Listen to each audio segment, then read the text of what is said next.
자, 풀수록 8일차 44번 보겠습니다. 중요한 함수죠?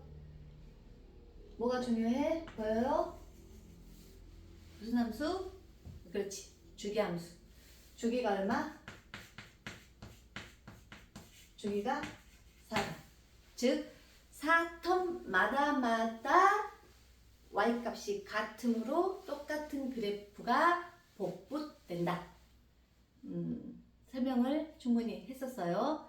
자, 그러니까 우리에게 있는 그 3F 표현 잘 알아야 됩니다. 반드시. 어쨌든 우리 문제는 지금 주기함수에 관련된 문제인데 0부터 4까지 fx가 존재해. 근데 그 안에서도 다시 0부터 2까지는 너를, 2부터 4까지는 너를 그려라. 그 안에서도 다시 분리가 된 다른 함수를 그려라. 인데 보시면 0부터 4까지가 지금 이렇게 두 함수가 한 텀을 갖고 있을 거란 얘기야. 그 함수가 복붙이야. 그럼 우리는 최초의 처음 한 텀을 잘 그려주시면 됩니다. 자, 그런데 어디까지? 40까지. 괜찮아. 왜? 우리는 4텀이 반복될 거니까. 몇 번?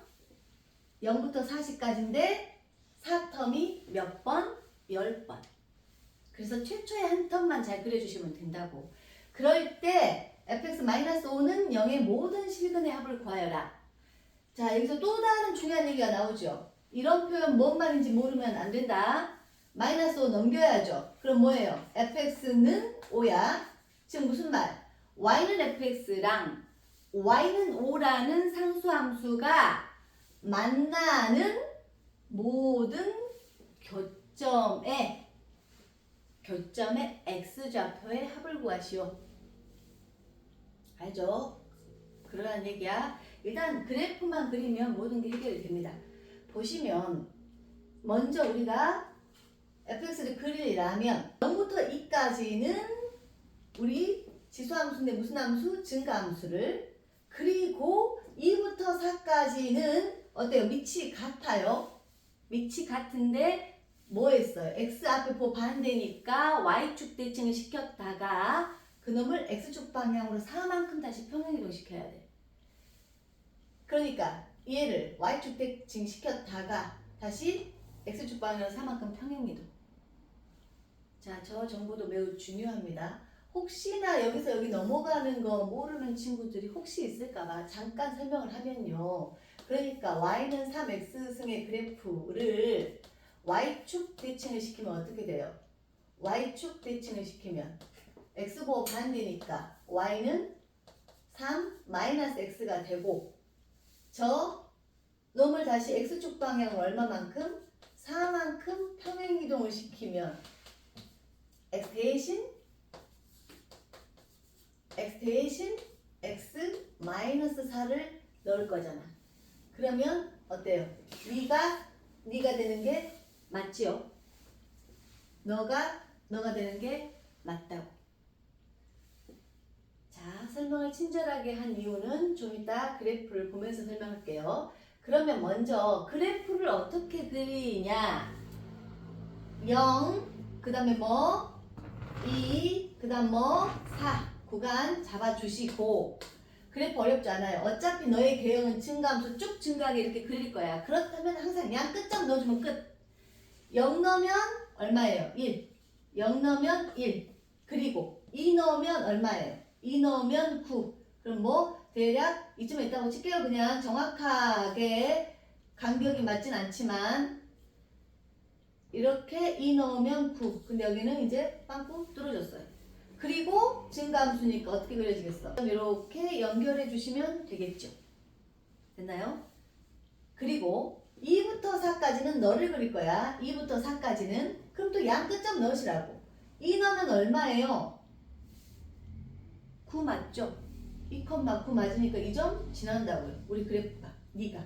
그 다음에 4 넣으면 얼마야? 0승이니까 1. 그러면 너도 4,1을 이렇게 지나요. 여기를 이렇게. 그리고 어때요? 감수함수 그릴 거잖아. 그러니 어때요? 이렇게 그려주시면 되겠다. 이게 0부터 4까지 한 텀 우리 그래프예요. 그리고 지금부터 어떻게? 얘가 그대로 복붙되는 거야. 그러니까 한 텀이 4니까 그 다음 한 텀이 뭐겠어요? 8이겠죠? 그 다음 한 텀이면 12겠죠? 이렇게 해서 40까지 가는 거야. 근데 우리가 실제로 그릴 필요는 없죠. 무슨 말이냐면 자 보세요. 우리는 누구랑 만나? 이게 지금 fx인데 우리는 이거 다 줘줬어? 우리 fx는 누구랑 만나? y는 5랑 만나. 는 교점의 실근이니까요. 교점의 x값의 합을 구하는 거야. 그러면 y는 5가 어디 있겠어? y는 5가 대략 뭐 이쯤에 이렇게 있겠죠? 이쯤에 이렇게 있겠죠? y는 5가 있을 거야. 그럼 이 점하고 이 점은 어때요? 교점 맞죠? 그때의 x값 여기에 그리고 여기에 이렇게 있지 않겠니? 이 두 x값을 합치면 최초의 한 텀 안에서의 근 두 개의 합이 나와. 그리고 이거 그대로 복붙한 여기에서도 또 같은 행위를 하시면 돼요. 마찬가지로. 그러니까 여기에서 정확하게 구하는 것만 이해하시면 되는데 자, 아까 선생님이 식 설명을 해놨습니다. 분명히 요놈 말이야. 요놈은 원래 이놈을 원래 3x승을 y축 대칭을 시켰어. 그러면 요렇게 있지. 요놈을 살짝 그릴까요? 요렇게 생긴 놈이 없겠지. 그러면 요 곡률과 요 곡률은 어때? 똑같겠죠. 아니 대칭 시켰으니까 요 꼬부라짐과 요 꼬부라짐은 같겠잖아. 얘네 둘이는 겹쳐질 거니까 y축 대칭이니까. 근데 요 놈을 그대로 얼마만큼? 4만큼 평행이동 시킨 게 너란 말이야. 무슨 얘기가 하고 싶겠어? 요 곡률과 요 곡률은 대칭하면 겹쳐져. 그러는 놈을 그대로 갔어. 그러면 요 곡률 역시 같다는 얘기를 하는 거야. 너희 둘이는 정확하게 x는 2에 대한 대칭이 될 거라고. 얘는 이렇게 가는데 얘는 뭐 저렇게 간다. 그러지 않는다는 얘기야. 그러면 이 얘기가 왜 중요하냐? 우리는 이 두 근의 합을 구하고 싶은 사람이야. 그런데 이 곡선과 이 곡선이 정확하게 x는 2라는 요 직선에 대한 대칭이야. 그렇다면 요 간격은 같겠지.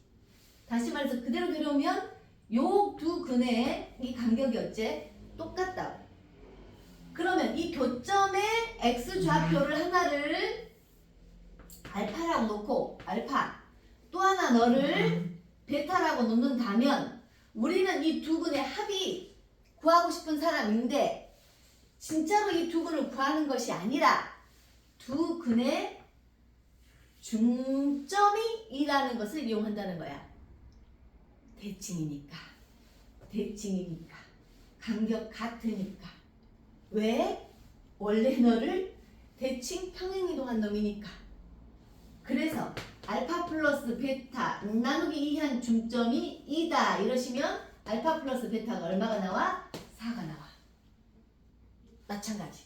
그 다음 스토리 이제 되겠죠. 똑같다고. 단 중점이 바뀌겠지. 왜냐? 평행이동을 시켜서 이 복붙을 계속 4턴마다 복붙을 했을 테니까. 그러면 그 다음 한 놈만 더 해볼까요? 그 다음 한 놈이 어디예요? 여기 4겠죠? 아니요. 여기가 4니까 여기 6이겠죠? 그리고 요 라인 여전히 복붙한 거야. 똑같겠죠? 그러면 어때요? 뭐 요렇게 그려졌을 건데 대칭 맞아요. 대칭이에요. 대칭이야. 대칭이에요.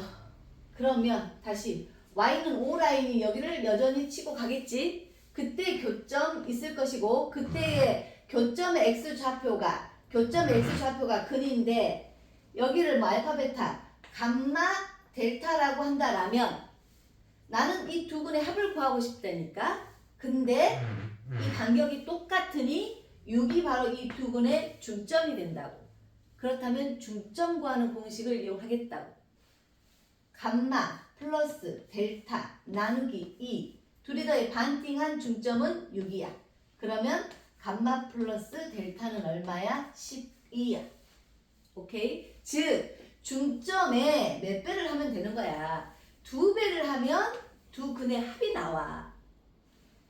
자, 그러면 그 다음부터는 그리지 않아요. 그 다음 중점은 누구야? 10이겠지? 응? 2배 하겠지? 그럼 그 다음 두 근의 합이 얼마? 2배 하니까 20이겠지? 맞죠? 자, 이렇게 처음 두 근의 합 4 써볼까요? 처음 두 근의 합 4, 그 다음 두 근의 합 12, 그 다음 두 근의 합 20. 느껴져? 잘 모르겠으면 또 더 살려서 해보세요. 다 몇씩 커지고 있어? 8씩 커지고 있죠.